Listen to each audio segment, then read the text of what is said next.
പോലീസിന് വിചിത്ര മൊഴി നൽകി വിവാഹ തട്ടിപ്പ് കേസ് പ്രതി രേഷ്മ. തന്നെ ജയിലിൽ അടയ്ക്കണമെന്ന് അന്വേഷണ ഉദ്യോഗസ്ഥനോട് രേഷ്മ ആവശ്യപ്പെട്ടു. പുറത്തിറങ്ങിയാൽ തട്ടിപ്പ് ആവർത്തിക്കുമെന്നും സ്നേഹം ലഭിക്കാനാണ് മാറി മാറി 10 പേരെ വിവാഹം ചെയ്തതെന്നും രേഷ്മ മൊഴി നൽകി.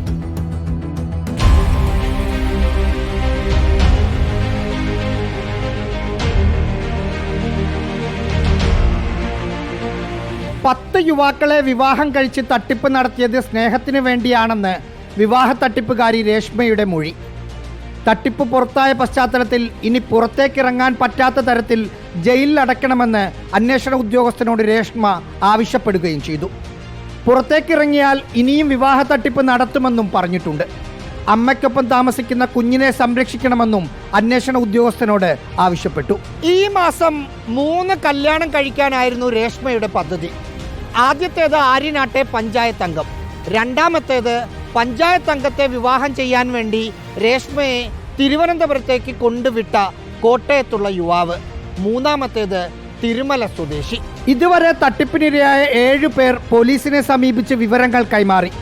കൊല്ലത്തുള്ള ഭർത്താവിനൊപ്പമാണ് രേഷ്മയുടെ അമ്മയും കുഞ്ഞും താമസിക്കുന്നത്. ഇന്നോ നാളെയോ അന്വേഷണ സംഘം പ്രതിയെ കസ്റ്റഡിയിൽ വാങ്ങും. അതോടെ കേസിന്റെ കൂടുതൽ വിവരങ്ങൾ പുറത്തു വരുമെന്ന പ്രതീക്ഷയിലാണ് അന്വേഷണ സംഘം.